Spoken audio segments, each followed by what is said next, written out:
Olá pessoal, bem-vindos a esse canal. Eu sou a Fernanda e nesse vídeo eu vim mostrar para vocês o que há de novo na minha estante, quais são os livros novos que chegaram por aqui, alguns livros que eu comprei, alguns livros que eu ganhei. É, Na verdade, já faz até algum tempo, não é algo que veio tudo esse mês, na verdade é um apanhado de alguns meses aqui de 2025. Mas enfim, espero que vocês gostem desse vídeo e vamos começar porque tem aqui uma pilhazinha bem bacana de coisas para serem mostradas. Eu vou começar falando dos livros que eu ganhei, que basicamente é uma pilha assim bem rechonchuda. Eu tenho uma prima que ela também gosta de ler e de vez em quando ela repassa os livros que ela já leu e não quer mais, ou enfim, que ela não gostou, enfim, eu não sei qual é o critério exatamente que ela usa, mas eu sei que ela sempre tem esse costume de me passar, me repassar os livros dela, né? E, enfim, eu já fiz uma filtragem dessa última caixa que ela me deu. Alguns eu já dei também para outras pessoas, eu repassei para outras pessoas, alguns eu ainda vou repassar, então eu vou mostrar para vocês realmente os livros que ela me deu e que vão ficar comigo, certo? Bom, eu vou começar mostrando esse livro aqui, que acho que todo mundo na internet já falou sobre esse livro em algum momento, que é o livro Flores para Algernon, do Daniel Keyes. Será que é Keyes? Esse aqui é um livro, me parece, acho que deve ser algum tipo de ficção científica, eu não sei ao certo, mas eu sei que tem um personagem, provavelmente o Algernon, que ele sofre um experimento da ciência onde ele vai receber algum tipo de tratamento, né? Ele tem alguma deficiência cognitiva, parece, não sei se esse seria o termo correto, mas ele vai receber algum tipo de tratamento que vai fazer com que ele melhore, fique extremamente inteligente, até mais do que os cientistas. Só que esse tratamento parece que tem algum efeito colateral, enfim, eu não sei, parece que é um livro muito do tipo dramático. Eu sei alguns detalhes, né? Inclusive, acabei de falar alguns detalhes, porque eu vi uma resenha há muitos meses já, se não me engano, da Tatiana Feltrin sobre esse livro, ou de outra pessoa, agora eu não vou saber dizer. Mas o fato é que parece ser um livro muito bom e bem impactante. Então, vamos preparar os nossos corações, não é mesmo? Outro livro que eu também resolvi ficar, né, que a minha prima me deu, foi o livro Holocausto Brasileiro, Genocídio, 60 mil mortos no maior hospício do Brasil, da Daniela Arbex. Eu não sei se esse seria o jeito correto de pronunciar o nome dela, mas aqui é um livro de não ficção. Bom, esse livro aqui também parece ser daquele tipo bem impactante, principalmente pelo fato de que não é ficção. É um livro realmente para falar sobre esse episódio.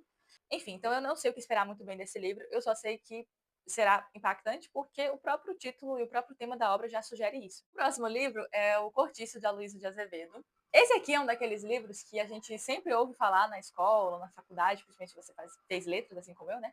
E, bom, é um livro assim que eu sei mais ou menos a história, mas eu nunca cheguei a ler, então vai ser legal ler esse livro. Essa edição, em especial, é da editora Panda Books. Eu nunca tive um livro dessa editora, e o que eu achei interessante é que é um livro, assim, super parece, né, ser super editado de uma forma bem divertida, porque tem várias informações na lateral do livro, tem uns desenhos também. Ah, que legal! Então tem até um não é sumário que chama, mas é um aporte, um apoio aqui no final do livro, falando sobre o autor, os personagens. Eu acho isso maravilhoso, mapa de personagens, que interessante. Porque eu, sinceramente, eu tenho muita dificuldade para decorar o nome das pessoas e dos personagens também. Chega um momento assim da história, se ela começar a ter muitos personagens, que eu simplesmente desisto de aprender o nome da galera. É assim que eu sou, porque é bem complicado para mim lembrar o nome das pessoas. É só assim, depois que eu já tô lá na metade do livro, que eu começo a realmente comer. Não, tá, não é pra metade do livro, né? Os protagonistas eu consigo lembrar o nome deles. Mas assim, esses personagens mais secundários eu tenho dificuldade de decorar o nome deles e associar os nomes às ações e às situações que eles estão dentro, né? Enfim, vocês também são assim? Vocês também têm dificuldade para aprender o nome da galera? Eu tenho, né? Misericórdia. O próximo livro que eu ganhei e que ficou comigo é o livro O Médico e o Monstro e Outras Histórias do Robert Louis Stevenson. Será que é Louis ou é Louis? Ou é Louis, tipo francês? Não sei, não sei. Bom, o fato é, essa daqui é uma daquelas histórias que a gente conhece pela primeira vez quando está assistindo aquele desenho do Piu Piu. Eu não sei se vocês já assistiram esse desenho. Quando eu era bem criancinha, eu lembro que passava ainda no SBT, não sei como é que tá hoje, acho que não passa mais, né? Esses desenhos antigos aí dos Looney Tunes e tal. Mas eu lembro que tinha um episódio do Piu Piu, eu detestava aquele episódio, eu ficava com medo, porque o Piu Piu, ele se transformava num monstro, sabe? Acho que ele bebia alguma coisa e virava um pássaro bem feio e assustador. Depois ele voltava ao normal. Enfim, acho que era alguma coisa assim, eu não lembro exatamente, porque faz tempo que eu assisti.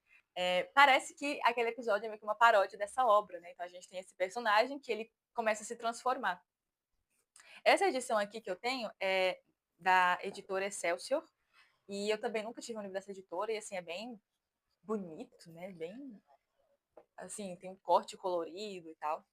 Eu vi uma resenha da Tatiana Feltrin sobre esse livro, então eu já sei mais ou menos o que esperar dessa história. Porque, graças a Deus, a Tatiana Feltrin não se limita em não contar spoilers. Ela fala mesmo, né? E eu adoro isso, porque às vezes é sabendo o spoiler, conhecendo o spoiler do livro, que eu começo a ter interesse em ler o livro. Que foi exatamente o que aconteceu, né? Eu vi aquela resenha e eu achei tão legal o jeito que ela falava do livro que me deu vontade de ler. Só que, ao que parece, essa edição ela não tem só a história do Médico e Monstro, parece que tem outras histórias também. Deixa eu ver se eu acho aqui em algum lugar. Ah, tá, aqui tá dizendo, ó, neste livro você poderá encontrar também os contos O Diamante do Rajá e O Pavilhão das Dunas. Então, vamos conferir, ver se isso é legal, né? Espero que sim. O próximo livro também é um daqueles livros, assim, que teve uma época que praticamente todo mundo falava desse livro, no booktube inteiro, você entrava no YouTube, tinha esse livro em toda parte, que é o livro Persépolis, da Marjane Satrapi. Esse livro aqui, na verdade, é um quadrinho. Ó, a minha prima deixou aqui uns post-its, depois eu vou ver o que foi que ela achou interessante, que deixou marcado. Aqui nesse livro, a gente tem uma história baseada em fatos reais, né, na experiência dessa autora. Nascida numa família moderna e politizada em 1979, ela assistiu ao início da revolução que lançou o Irã nas trevas do regime xiita. Apenas mais um capítulo dos muitos séculos de opressão do povo persa. Isso é interessante, né? Eu acho que a gente se acostumou tanto a chamar aquela região lá de Irã, que a gente esquece que, na verdade, aquela região, por muito tempo, é a região do povo persa. A Pérsia é uma dessas nações, grandes nações do mundo antigo, que a gente sempre ouve falar, né? Até na Bíblia tem algumas coisas sobre eles. E, enfim, na história a gente vê sobre eles, só que de repente parece que eles sumiram. Só que não é que eles sumiram, continua lá, só que tá sob um novo nome, um novo regime. Isso é interessante, né? Bom, como eu disse, aqui são quadrinhos, então provavelmente vai ser um livro bem fácil de ler, bem rapidinho. Estamos quase acabando os livros que eu ganhei. Aqui nós temos mais um livro da editora Excelsior, que é o livro Drácula, do Bram Stoker. Esse aqui é um desses livros que é de terror, né? E assim, eu não gosto de livro de terror. Na verdade, não é que eu não gosto de livro de terror, porque eu nunca nem li. Mas eu não tenho muito interesse em tipos de livros de terror, porque eu não sou o tipo de pessoa que lida muito bem com essas coisas assustadoras, sabe? Então, assim, eu prefiro nem ler, sabe? Nem ler. Mas, como aqui é um livro clássico da literatura, eu acho que o terror clássico é uma coisa e o terror de hoje em dia deve ser uma coisa muito mais pesada, né?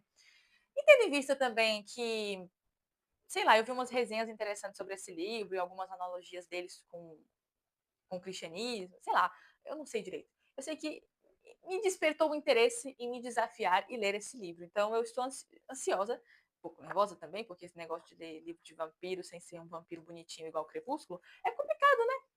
Mas vai dar certo. Uma hora eu vou ler, não sei quando, porque assim, olha, esse negócio de ser leitor é assim, você tem uma pilha sempre crescente. Parece que você terminou um, mas aumentou cinco, sabe? E por último, eu tenho aqui o livro que também tem essa linha meio de terror, que é o livro Frankenstein, da Mary Shelley. Essa edição aqui também é da editora Excelsior. Cara, eu também já vi algumas resenhas desse livro e eu sei a história do livro, praticamente. Sim, mais ou menos, né? É, mas eu nunca tive contato com essa obra diretamente, então eu tô também interessada em saber como é ter a experiência de ler esse livro. Eu sei que ela fez esse livro meio que numa competição para ver quem é que fazia o melhor livro de terror, ela e outros autores também. Acabou que o livro dela fez mais sucesso e acabou inspirando muitas outras coisas. E sabe o que eu acho interessante desses livros também, que são clássicos e são do terror e tudo mais? É que não parece ser só um livro de terror por si só, sabe? Não é só para te entreter, não é só para te assustar. Tem sempre alguma coisa por trás, né? Tem sempre alguma reflexão, alguma coisa a se pensar sobre a própria vida e tudo mais. E eu acho que é isso que acaba tornando o livro mais interessante do que se fosse só o terror pelo terror em si. Né? Pelo menos é o que me instiga mais. Eu terminei de mostrar para vocês alguns dos livros que eu ganhei.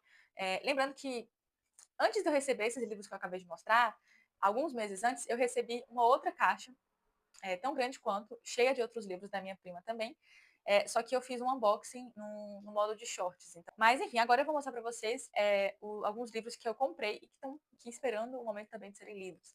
Tá, eu vou começar mostrando esse livro aqui que ainda está no plástico, porque eu percebo que é o seguinte, olha, gente. Facilita muito limpar os livros quando eles ainda estão no plástico.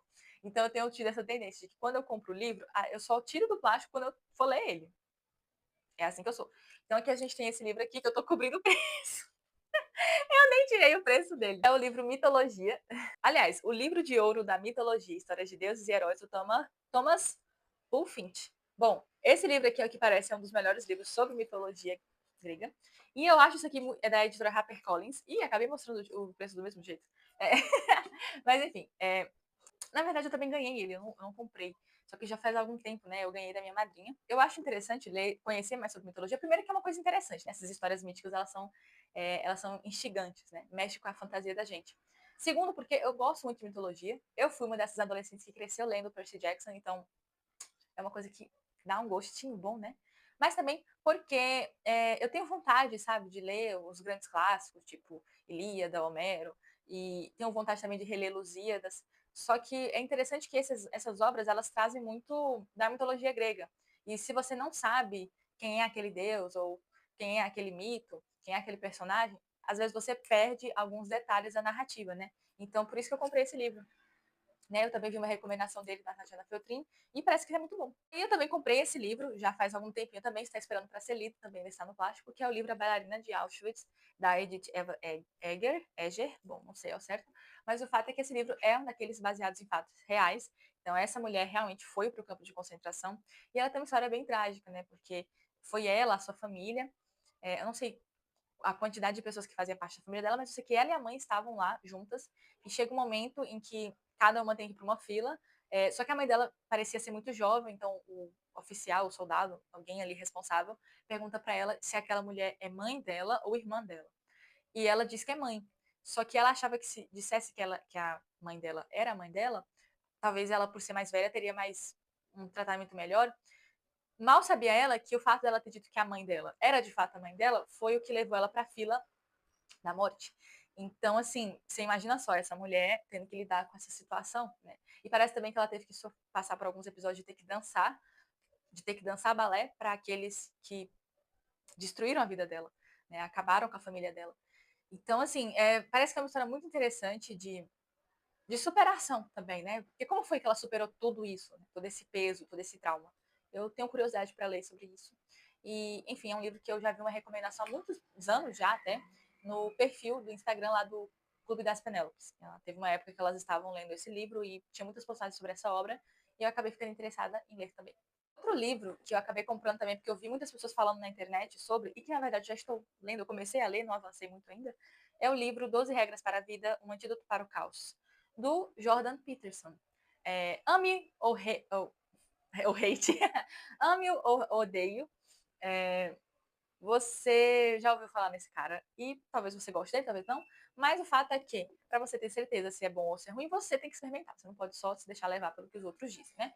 Então, eu comprei esse livro, comecei a ler, tô bem no comecinho ainda, então não posso falar praticamente nada. Na verdade, eu nem fui pro primeiro capítulo ainda, só li o prefácio e a introdução, não tenho praticamente nenhum conteúdo, nenhuma opinião mais formada sobre a obra em si. Mas, enfim, espero que eu goste. Os 3 últimos livros que eu vou mostrar para vocês são livros que eu comprei numa promoção que teve na loja da editora Eclésia, que é uma editora de livros católicos. E o primeiro livro que eu vou mostrar para vocês é o livro A Oração de Santo Afonso de Ligório. Nesta obra, Santo Afonso trata da oração em suas diversas dimensões, seja enquanto agradecimento, súplica ou agradecimento. O santo doutor afirma, sobretudo, a suprema necessidade de praticar a oração para todo católico que busca a Deus, nosso Senhor. O próprio Santo Afonso considerava esta sua obra mais útil, visto ser a oração o meio mais eficaz para alcançar as graças necessárias à salvação eterna. Espero, irmão caríssimo, que depois de ter lido esta obra, não vos esquecereis de recorrer sempre a Deus pela oração, quando fordes tentado a ofendê-lo. E se alguma vez sentirdes a consciência gravada com muitos pecados, sabei que a causa disso é a falta de oração e de pedir a Deus os auxílios necessários para resistir às tentações que vos assaltam. Isso quem diz é Santo Afonso de Santo Afonso Maria de Ligório. Então, assim, parece ser mais um daqueles livros pequeno em tamanho, grande no conteúdo. Acho que é dele a frase que diz: quem reza se salva, quem não reza se condena. O segundo livro que eu comprei também nessa propaganda, não, nessa promoção, foi o livro O Privilégio de Ser Mulher, da Alice von Hildebrand. Também é um livro da própria editora Eclésia. Já faz bastante tempo que eu ouço falar desse livro. Eu acho que eu já vi alguma palestra, enfim, eu não sei se era uma entrevista dessa autora, e parece ser uma obra muito interessante. É uma obra de não ficção que fala, como o próprio título sugere, sobre o privilégio de ser mulher. Aqui atrás tem umas citações dela. Simone de Beauvoir escreve que os homens são seres humanos, as mulheres são apenas fêmeas. Ela afirma que as mulheres não podem transcender e que não produzem nada. As mulheres são meros objetos, que existem a fim de satisfazer os desejos do sexo masculino. Segundo ela, as mulheres são enfastiadas com seu próprio sexo. Elas detestam ser mulheres. E isso é o que J.K. Chesterton tinha em mente quando escreveu que uma feminista é alguém que tem aversão às principais características femininas. Realmente. Então, a ideia desse livro, ao que parece, é dar o contraponto. A gente está vivendo uma época em que se fala muito das ideias feministas, das ideias da própria Simone de Beauvoir, que, apesar de dizerem que querem valorizar a mulher, na prática, elas fazem justamente o contrário, né? Então, enfim, eu não li o livro ainda, mas já dá para perceber que a premissa e a ideia, a proposta dele é bem interessante. E o último livro que eu comprei na editora Eclésia, ele pulou à frente de todos os outros que estão ali esperando a ser lidos já há tempão, porque ele já foi lido. Eu comprei ele mais recentemente, mas ele já foi lido, que é o livro Vida e Paixão do Cordeiro de Deus, da Ana Catarina Emmerich. Na verdade, não foi escrito por ela. Não foi escrito por ela, mas é baseado nas meditações dela. Então a gente dá um desconto, porque é o nome dela que tá na capa. Mas o fato, enfim, é que eu já li esse livro, tá aqui cheio de marcações. Gente, olha, pelo amor de Deus, se você é católico, para o que você tá fazendo? E compra esse livro. Você tem que ler esse livro. Não tenho o que dizer, você tem que ler esse livro, sério. Bem resumido, aqui a gente tem meditações sobre a paixão de Cristo, assim, detalhadamente, tá? Sobre cada momento da paixão. Na verdade, aqui a gente tem até uma certa introdução que fala um pouco sobre a vida de Jesus antes de começar a sua missão, evangelizando e tudo mais. Mas o foco do livro mesmo é fazer a pessoa meditar sobre o mistério da paixão de Cristo, sobre o sofrimento de Cristo, as humilhações que ele passou, isso assim, em detalhes. Então, assim, é uma narrativa bem envolvente e inclusive, esse livro ele ajudou o Mel Gibson a preparar o filme A Paixão de Cristo. O Mel Gibson ele se baseou não apenas nos evangelhos e na tradição da Igreja Católica, mas também nessa obra bem aqui para fazer aquele filme maravilhoso, A Paixão de Cristo. E, inclusive, gente, já parece que já começaram as gravações, ou vai começar em breve, do filme A Ressurreição. Então, assim, o que vem por aí vai ser forte. Esses aqui foram os livros que eu separei para mostrar para vocês hoje, um apanhado bem geral e de livros que eu ganhei, de livros que eu comprei e que são novos ou talvez não tão novos assim, mas estão esperando, né, para serem lidos e provavelmente serão os próximos a serem lidos. Não sei como é que eu vou me organizar nisso, mas o fato era isso que eu tinha para mostrar hoje nesse vídeo de livros novos na estante. Espero que vocês tenham gostado do vídeo. Um super beijo e até a próxima. Fiquem com Deus. Tchau. Eu não aguento mais segurar eles.